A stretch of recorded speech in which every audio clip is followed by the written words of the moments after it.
Elon Musk, চীনের Jack Ma, Mukesh Ambani, Ratan Tata, এদেরকে কেউ একদিনে চেনেনি। এদের নাম একদিনে হয়নি। কোনো এক সময় তোমার মতো এরাও অসহায় ছিল, তোমার মতো এরাও একটার ধরে চাকরি করেছে, আর তখন এদের কেউ চিনত না। আর যারা কারো কাছে চাকরি করে তাদের কেউ চেনে না। চাকরি করে নাম করেছে এমন একটা উদাহরণ আমাকে দাও। দিতে পারবে না। জীবনে যদি নিজের একটা ফেম বানাতে চাও, নিজের নাম বানাতে চাও, নিজেকে একটা ব্র্যান্ড করতে চাও, তাহলে চাকরি নয়, বিজনেস করো। একমাত্র বিজনেসের মাধ্যমেই জীবনে অনেক অর্থ উপার্জন করা সম্ভব। তাই বিজনেস করো। আমাদের সবার মধ্যে একটা ধারণা আছে যে বিজনেস করতে অনেক টাকা লাগে, কিন্তু এটা একেবারেই ভুল। বিজনেস করতে টাকা নয়, বুদ্ধির দরকার পড়ে।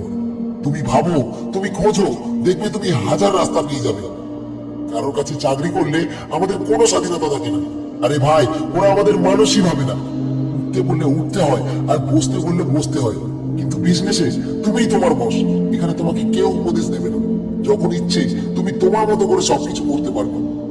একটা চাকরি করলে তুমি মাস গেলে একটা ফিক্সড মায়না পাবে, কিন্তু বিজনেসে তোমার ইনকাম ফিক্সড নেই। তুমি যত কাজ করবে এখানে তুমি ততই উপার্জন করতে পারবে। এবার তুমি ভাবো, তুমি চাকরি করবে নাকি বিজনেস?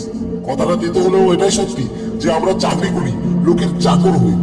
তোমার এত ডিগ্রি, তোমার এত সার্টিফিকেট, তোমার যে যোগ্যতা, সেটা কি কারণ দাসত্ব করার জন্য? নিজেকে প্রশ্ন করো, আর চাকরির পিছনে না ছুটে নিজে কিছু চেষ্টা করো। ছোট থেকেই শুরু করো, একদিন বড়ও হয়ে যাবে। এটা বিজনেস ভাই, এর মাধ্যমে কত ভিখিরিও আজ রাজা হয়েছে। আর তুমিও চেষ্টা করলে অনেক বড় কিছু করতে পারবে। একটা প্রকৃত বিজনেসম্যান কোনো কাজকে ছোট মনে করে না। তুমিও কোনো কাজকে ছোট মনে করো না।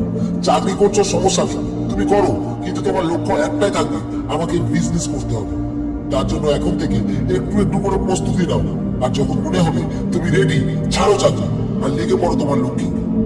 শুরুতে কিছু সমস্যা আসবে, কিন্তু তুমি তোমার জায়গায় অটুট থাকো। কারণ একটা বিজনেসম্যান কখনো ভেঙে পড়ে না, কারণ এটা বিজনেস। এখানে আপ ডাউন লেগেই থাকে। কিছু পেতে হলে কিছু ত্যাগ তোমাকে করতেই হবে।